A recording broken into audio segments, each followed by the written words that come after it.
출애굽기 3장 1절 말씀 다 함께 찾겠습니다.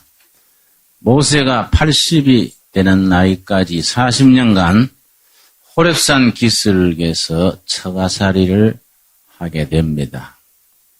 40까지 애굽 왕궁에서 제왕학 한나라 바로왕의 후계자가 되는 수련을 쌓다가 졸지에 살인자가 되어서 사막을 가로질러 호렙산 기슭에 가서 몸을 숨기고 살아간 세월이 40년이 지나서 이제 인생의 쓴맛 단맛 다 지나가고 인생 황혼 마무리하는 때입니다. 그때 80의 모세가 하나님으로부터 부르심을 입게 되는 장면입니다. 3장 1절 말씀. 모세가 그 장인 미디안 제사장 이드로의 양무리를 치더니 그 무리를 광야 서편으로 인도하여 하나님의 산 호렙에 이르매, 하나님의 산 호렙산은 본래 신의 산입니다. 이 신의 산을 왜 호렙산이라고 불렀느냐 하면은 신의 산 할 때 신의란 말이 애굽의 여신의 이름입니다. 그래서 이방 여신의 이름이라 그래서 이스라엘 사람들은 신의 산이라고 부르지 않고 호렙산이라는 이름을 고쳐서 부릅니다.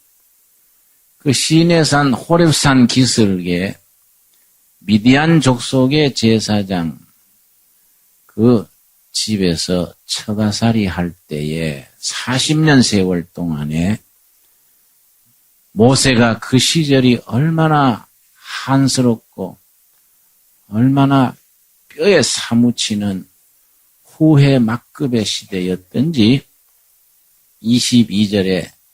2장 22절 한 구절 속에서 그 40년 세월을 모세가 어떤 분위기에서 보냈다는 것을 짐작할 수 있는 대목이 나옵니다.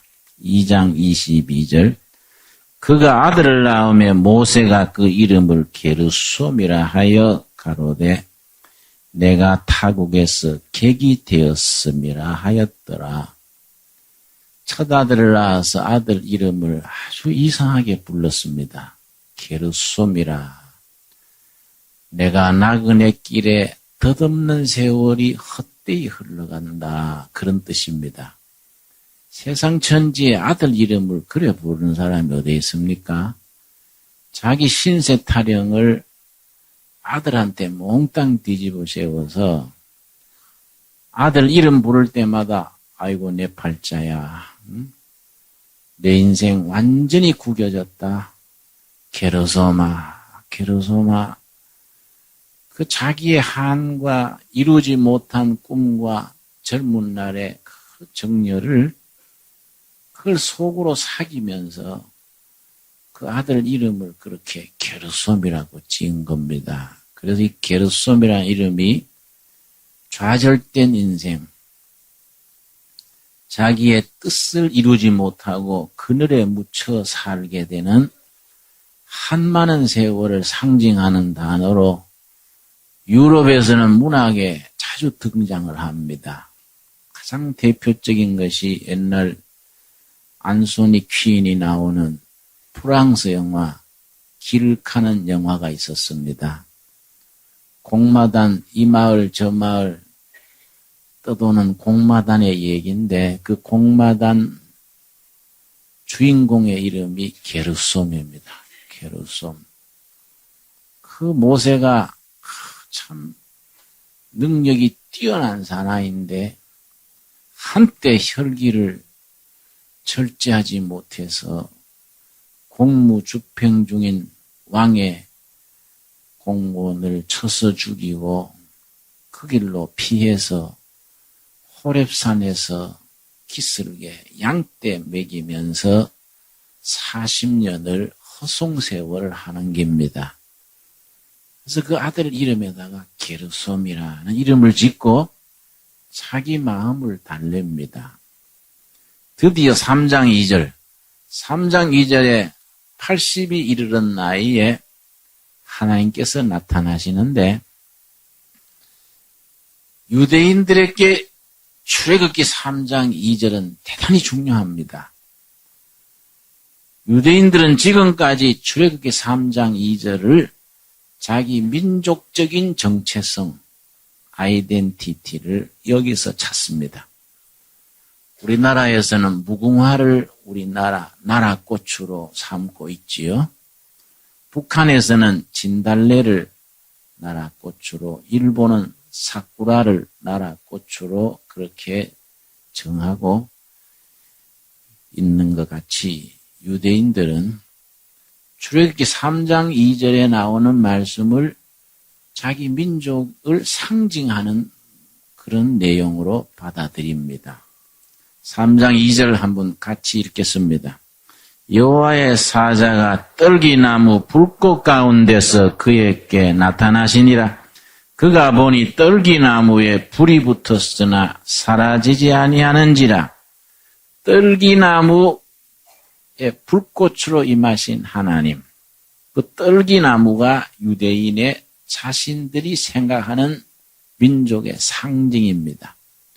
가시만 듬성듬성 난 우리나라의 찔레나무에 해당하는 것인데 유대인들은 왜 이 떨기나무를 자기 민족을 상징하는 것으로 받아들였느냐?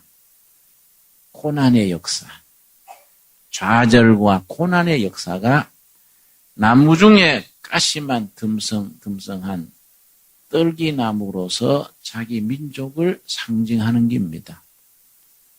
그런데 그냥 떨기나무가 아니고 거기에 불꽃으로 임하신 하나님, 고난의 역사 속에서 임재하신 하나님을 모신 백성으로서 자기 민족을 그렇게 상징화했습니다. 그 고난 속에서 임하신 하나님을 만나고 다른 백성, 다른 민족이 가지지 못했던 신앙 고백, 영성의 기초를 닦은 거이지요. 시편 119편에 시편 기자가 같은 신앙 고백을 하고 있습니다. 시편 119편 71절을 보겠습니다. 시편 119편 71절 말씀. 자, 이 말씀 속에서 이스라엘 백성들은 그 자기들의 역사 속에서 고난의 세월 속에서 만난 하나님에 대해서 어떤 신앙 고백을 가졌느냐? 71절. 고난당한 것이 내게 유익이라. 이로 인하여 내가 주의 율례를 배우게 되었나이다. 떨기나무와 같은 고난의 세월 속에서 자신들이 참 좋았다. 왜냐? 순탄한 역사 속에서 뵙지 못했을 하나님의 임재하심을 자기들이 느꼈다. 마치 모세 앞에 떨기나무에 불꽃으로 임한 하나님을 모세가 만났듯이 이스라엘 민족 전체가 고난의 떨기나무 속에서 살아서 역사하시는 하나님을 만날 수 있었다.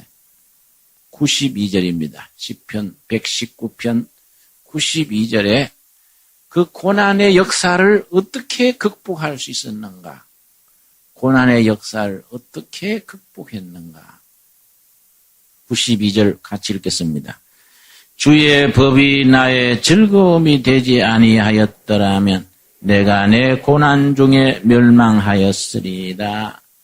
엄청난 시련과 좌절, 고난의 역사를 어떻게 극복했느냐? 하나님의 말씀, 법을 즐거워하면서 말씀의 용기를 얻고 말씀의 위로받으면서 고난을 이길 수 있었다. 이거 이제 그들의 신앙 고백이고 시편 기자의 신앙 고백입니다. 오늘의 본문 말씀 출애굽기 15장으로 들어가겠습니다. 자, 출애굽기 15장에 그런 이스라엘 백성들의 떨기나무 불꽃 가운데서 임한 하나님을 어떻게 영적으로 받아들였는가에 대해서 우리 마음에 품고서 시편 출애굽기 15장 22절 말씀. 모세가 홍해에서 이스라엘을 인도하며 그들이 나와서 수르 광야로 들어가서 거기에서 사흘 길을 행하였으나 물을 얻지 못하고 애굽 종살이에서 벗어나서 홍해 바다를 건넜는데 그 바다를 육지같이 건널 때 얼마나 기뻤겠습니까? 너무나 감격해서 한순간 한순간 감격해서 아주 하나님을 찬양했을 텐데 그 감사가 계속되어서 가나안 땅으로 들어갈 줄로 착각했겠지요. 그러나 전혀 반대입니다. 홍해 바다를 육지같이 건넌 그 다음번 광야 사막길로 행진하는데 3일 동안 물 한 모금 먹지 못한 겁니다. 물 없는 사막을 3일 동안 행군하면서 너무나 힘들고 지쳤습니다. 그런데 23절, 출애굽기 15장 23절, 마라에 이르렀더니 그곳 물이 있어서 마시지 못하겠으므로 그 이름을 마라라 하였더라. 3일 만에 마라란 지명이 있는 곳에 갔는데 우물을 찾은 거예요. 얼마나 기뻤겠습니까? 그 많은 대중이 3일간 물구경을 못하다가 우물을 만났으니 뭐 기뻐서 야단 났겠지요? 그런데 써서 못 먹는 물이에요. 그래서 그 지역 이름이 마라란 지명이 붙었다는 겁니다. 마라는 쓰다, 괴롭다, 불행하다 그런 뜻입니다. 우물 찾았다고 박수 치던 건 잠시 잠깐이고 먹지 못하는 물이니 그 실망은 우물을 찾지 않았던 것보다가 더 낙심하게 되지요. 고만 하나님을 원망하고 지도자를 원망합니다. 홍해 바다를 건넸던 감격은 사라져버리고 이게 뭔 짓이냐? 원망을 하고 낙심을 하는데 24절입니다. 백성이 모세를 대하여 원망하여 가로되 우리가 무엇을 마실까 하매 모세가 여호와께 뭡니까? 부르짖었더니 부르짖는 신앙이지요. 부르짖는 신앙, 응답하시는 하나님, 이게 출애굽기의 구조인데요. 부르짖었더니 여호와께서 그에게 한 나무를 지시하시니 그가 물에 던짐에 물이 달아졌더라.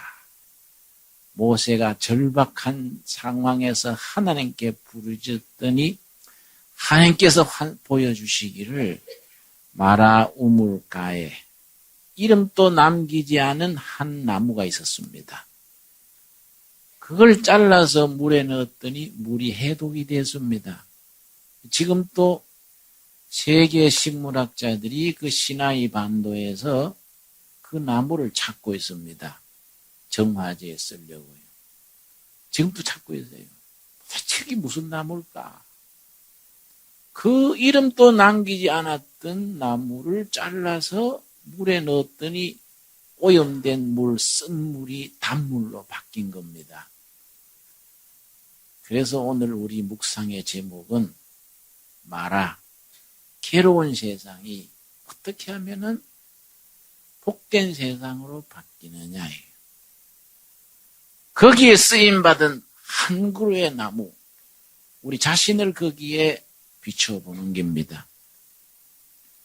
우리가 사는 세상이 모두들 행복하고 모두가 편안한 세상이 아니고 마라와 우물과 같이 괴로움과 불행이 쌓여있는 세상인데 우리가 마라 우물가의 한 그루 나무 같은 입장이 되어서 우리를 사용하셔서 하나님이 뭔가 세상을 담맛 나는 세상으로, 살만한 세상으로 바꾸게 하는 일에 우리가 쓰임 받았으면 이 우리 기도 제목이 될 수 있기를 바랍니다. 자, 그 다음 27절입니다. 27절. 그들이 엘림에 이르니 거기 물샘 12과 종려 70주가 있는지라 거기서 그들이 그 물 곁에 장막을 치니라. 그 마라 우물 곁을 지나서 이제 더 행진했더니 엘림이라는 오아시스가 나왔습니다. 사막 한가운데 있는 엘림 오아시스. 우물 12이 있고 종려나무 70그루가 있었던 마을입니다. 그 삭막한 사막 한가운데 우물 12과 종려나무 70그루가 있는 오아시스를 만났으니 얼마나 반가웠겠습니까? 성경 아닌 다른 외경에 보면은 이스라엘 12지파가 우물 12개에 우물 하나씩 한 지파를 차지하게 하고 종려나무 70그루에다가 이스라엘의 70장로들이 한 장로가 나무 한 그루씩 배정해서 그 나무 밑에 천막을 치고 안식을 취하게 했다. 그렇게 기록이 되어 있습니다.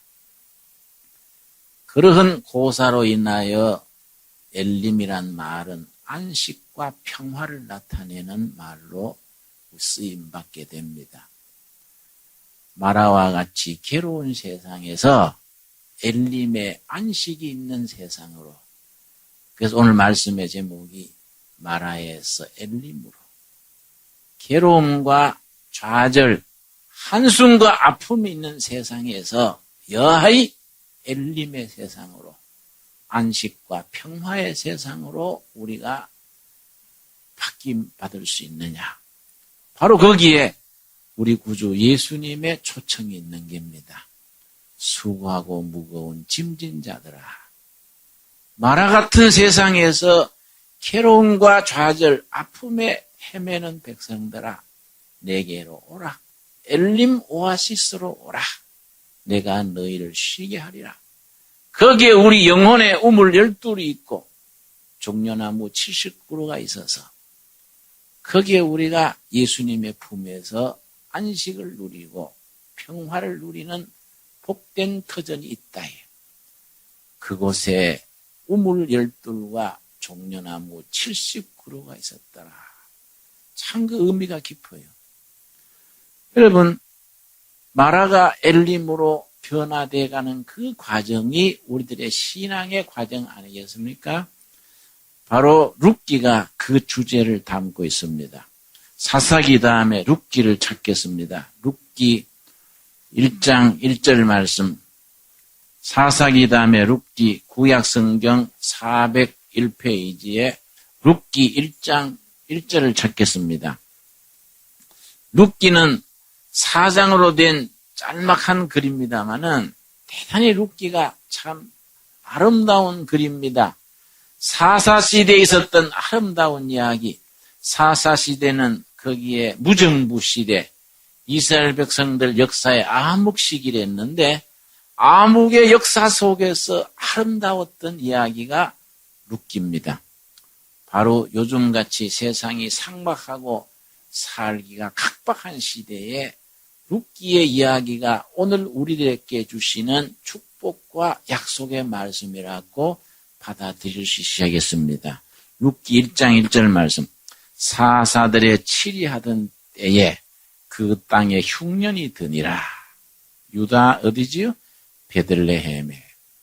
베들레헴에서 일어났던 한 단막극입니다. 여러분, 베들레헴에서 태어난 위대한 역사 두 분이 있습니다. 다윗의 고향이 베들레헴이지요. 예수님의 고향이 베들레헴이지요. 룻기의 무대가 또한 베들레헴입니다. 베들레헴이란 말은 떡집이란 말이에요. 떡집. 아마 그 지역이 비옥했던가 봐요. 그 그 지명 자체가 떡집입니다. 그 베들레헴에 흉년이 들었습니다.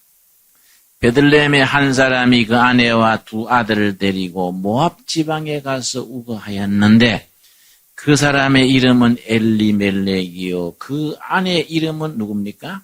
나오미라. 유명한 나오미의 얘기입니다. 베들레헴에 흉년이 들어서 흉년살이 피해서 모압 지방으로 이사 갔는데 모압에 가서 남편 병들어 죽고 두 아들도 병들어 죽고 청상 과부 두 며느리 데리고 세 여인만 남았습니다. 나오미 시어머니가 자기 며느리들한테 나는 고향으로 돌아갈 테니 너희들이 친정으로 가서 살 길을 찾아라. 그랬더니 첫째 며느리는 울면서 친정으로 떠났는데 둘째 며느리 룻이 아주 착했던가 봐요. 시어머니는 그런 말씀 마세요. 시어머니가 믿는 하나님이 내 하나님이고 내가 끝까지 시어머님 복양하겠습니다. 참 착한 며느리예요. 그 며느리 데리고 10년 만에 고향으로 돌아왔습니다. 그랬는데 고향 갔더니 고향 사람들이 뭐라 하느냐 하면은 2장 19절입니다. 1장 19절 말씀. 1장 19절 말씀. 이에 그 두 사람이 행하여 베들레헴까지 이르니라. 몇 년 만에 왔다고요? 10년 만에. 잘 살아보려고 모압으로 갔다가 다 털고 빈손 들고 10년 만에 고향으로 되돌아옵니다. 베들레헴에 이를 때에 온 성읍이 그들을 인하여 떠들며 이르기를 이가 나오미냐 하는지라. 우리 머릿속으로 한번 그려보십시다. 여기는 이렇게 점잖게 써 있습니다만은 그 당시에 동네 아줌마들이 이렇게 조용하게 말했겠습니까?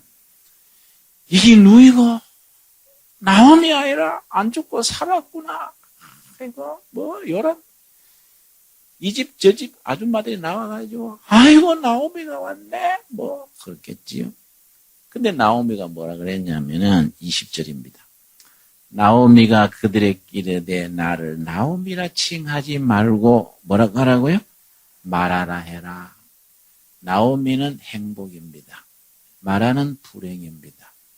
우리식으로 바꾸자면은 나한테 미세스 행복이라 하지 마라. 고향 떠나지 10년 만에 서방 잡아먹고 두 아들 잡아먹고 청상가부 며느리 하나 데리고 왔는데 내가 어째 미세스 행복이냐? 미세스 불행이라 그래라. 괴롭다. 말하는 괴롭다. 말하는 괴로움 불행이고 쓰다 괴롭다 불행하다. 나오면 행복이에요. 행복. 동네 사람들이 이름으로 아이고 미세스 행복이 왔구나. 그러니까 나를 나오미 행복이라 그러지 마라. 나를 말하라 그래라 마라. 그렇게 이제 고향에 왔는데 룻기가 우리에게 주는 교훈이 뭐냐 하면은 나오미가 마라로 실패한 인생, 좌절한 인생이 됐다가 다시 나오미로 회복되는 이야기가 룻기입니다. 룻기. 나도 이제 나이가 드니까 옛날을 회상하는 시간도 있게 되고 30년 전에 40년 전에 만났던 사람들 다시 만나게 되기도 합니다. 30년 전에 40년 전에 만났던 사람들 가끔 만나면요. 지나간 세월이 돌아 보이는 거예요. 두 가지 사람들이 있어요. 못 만났던 30-40년 동안에 자기를 갈고 닦고 긍정적으로 열심히 살아서 60 지난 나이에 좋은 모습으로 사는 친구들이 있는가 하면 30-40년 동안에 자기를 갉아먹고 망가뜨리고 부정적으로 살아서 아주 망가진 사람들이 있습니다. 그걸 보면요, 참 20대, 30대 청년 시절에 날 보기도 자기를 갈고 닦고 바르게 살지 못하면 나이 들어서 정말로 추물이 되는 게구나.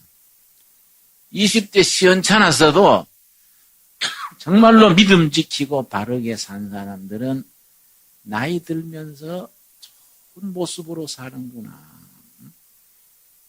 그걸 느끼게 돼요.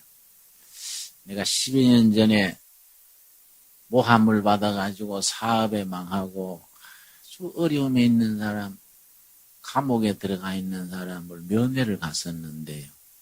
그렇게 고마워하더라고요. 아무도 안 돌아보고 억울한 지역 사는데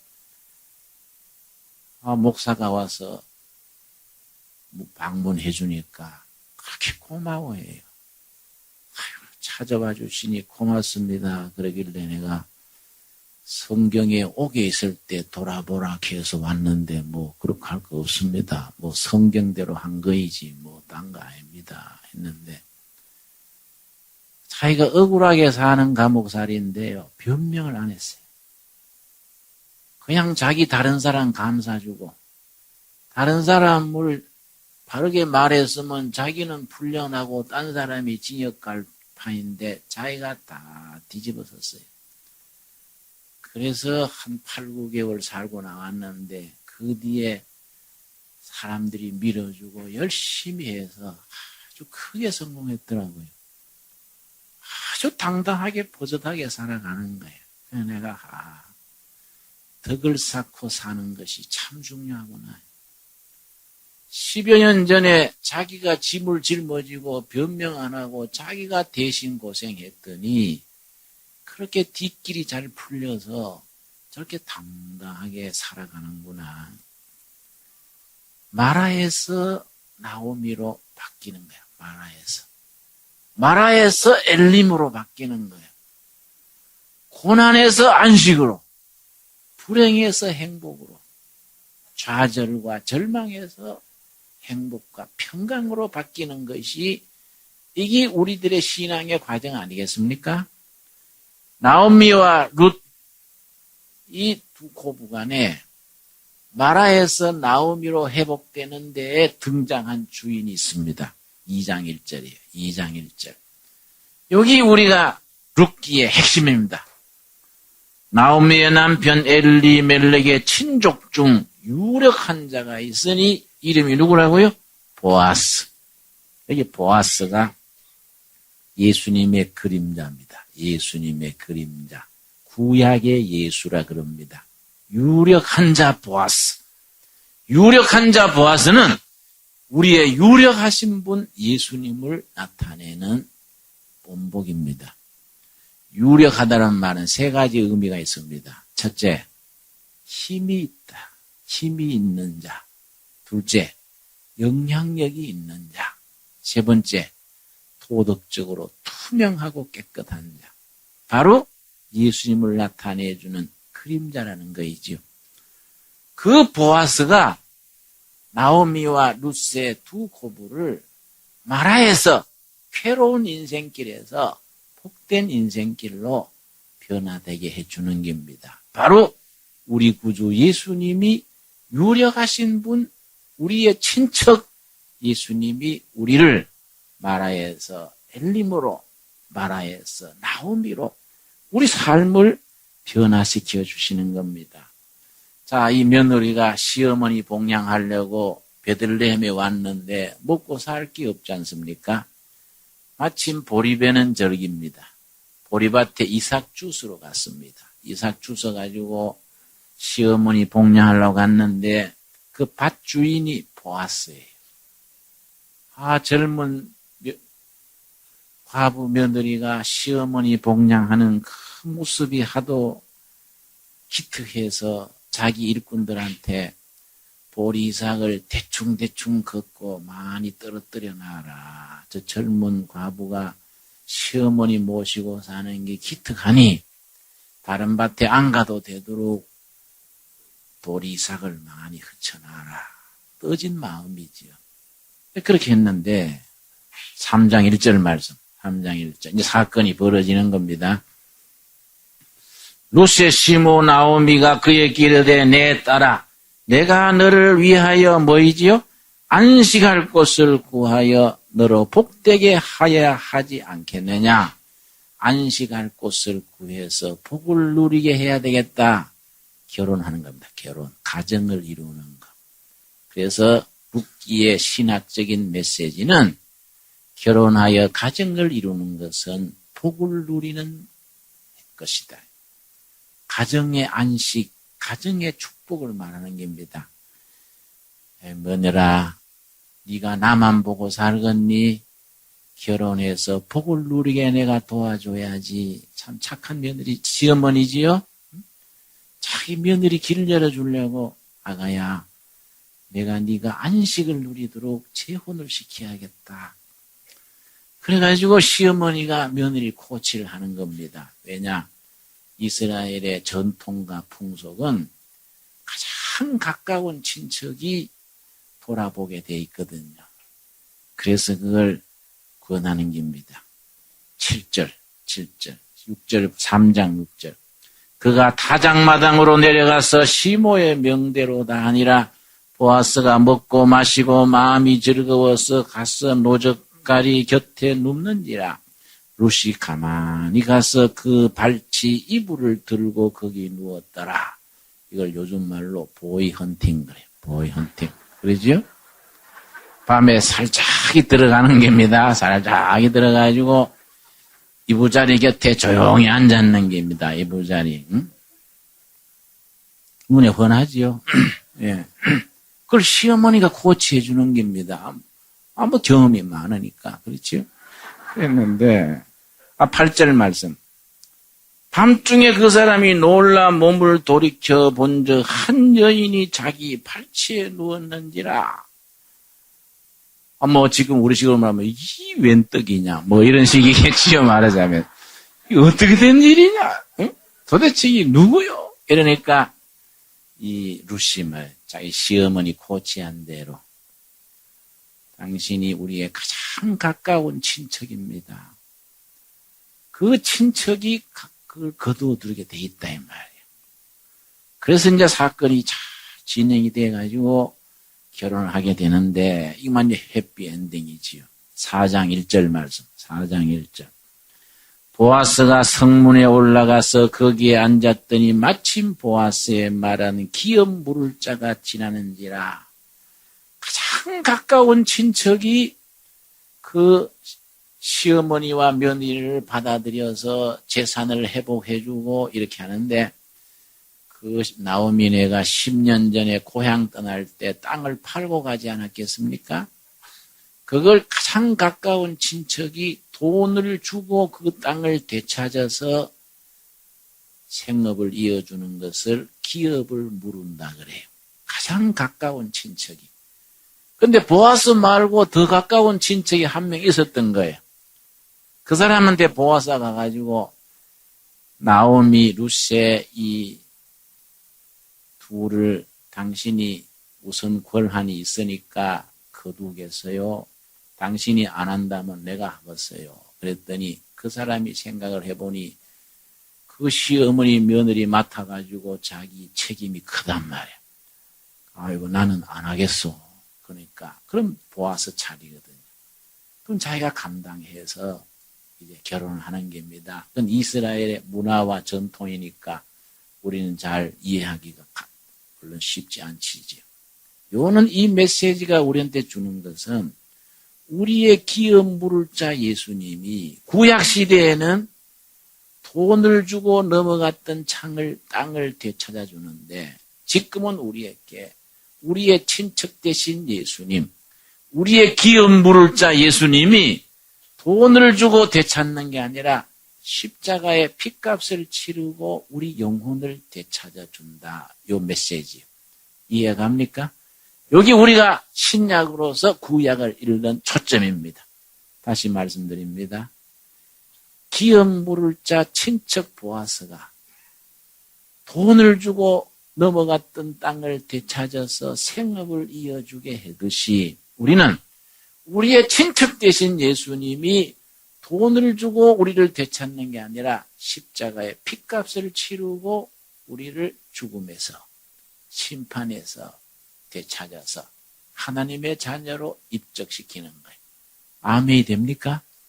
그래서 이 육기가 짤막한 글이지만은 아주 구약의 배경 전체를 담고 있습니다. 그래서 보아스와 룻이 결혼을 해서 13절 말씀, 4장 13절 말씀. 이에 보아스가 룻을 취하여 아내를 삼고 그와 동침하더니 여호와께서 그로 잉태케 하심으로 그가 아들을 낳은지라. 14절 말씀. 여인들이 나오미에 이르되 뭡니까? 찬송할지로다. 여호와께서 오늘날 너에게 기업 물을 자가 없게 아니하셨도다. 마라가 다시 나오미로 찬양하라. 축복이 왔다. 행복해졌다. 잃었던 행복을 되찾게 됐다. 마라가 나오미로 변했다. 축제를 벌리는 겁니다. 15절. 이는 너 생명의 회복자며 너 노년의 복량자라. 17절 같이 읽겠습니다. 그 이웃 여인들이 그의 이름을 주되 나오미가 아들을 낳았다 하여 그 이름을 오벳이라 하였는데 그는 다윗의 아비인 이새의 아비였더라. 요걸 말해주는 겁니다. 그때 낳은 아들 오벳이 다윗의 할아버지가 됐다. 그 핏줄에서 메시아가 나타나셨는데 그 메시아는 누구냐? 우리들의 친척이다. Our kinsman Jesus Christ. 우리의 기업 물을 자, 우리의 친척 예수님이 그 다윗의 혈통에서 났는데 그 보아스와 룻 부부가 낳은 아들 이름 누구죠? 오벳은 바로 다윗의 할아버지가 됐고 다윗의 후손의 메시아, 우리의 친척 예수 그리스도가 나셨다. 이걸 말해주는 겁니다. 여러분, 오늘 세상은 마라같이 삭막한 세상이지만은 예수님 안에서 예수님의 초청을 받아들여서 마라가 나오미로 마라 같은 세상이 엘림 세상으로 변화되는 축복을 누리는 우리 모두 되기를 바랍니다. 기도하겠습니다. 주님 은혜를 감사드립니다. 세상은 마라 같은 괴로움과 좌절, 아픔과 눈물이 있는 세상입니다. 우리의 친척 되신 예수님, 우리의 기업 물을 자 예수님으로 인하여 마라 같은 세상이 나오미 세상으로 변화되게 하옵시며 마라 같은 우리 삶이 엘림의 복된 가정으로 안식과 평강이 있는 가정으로 변화되어 이끌어 주시옵소서. 예수님 이름 받들어 기도드려 사옵나이다. 아멘.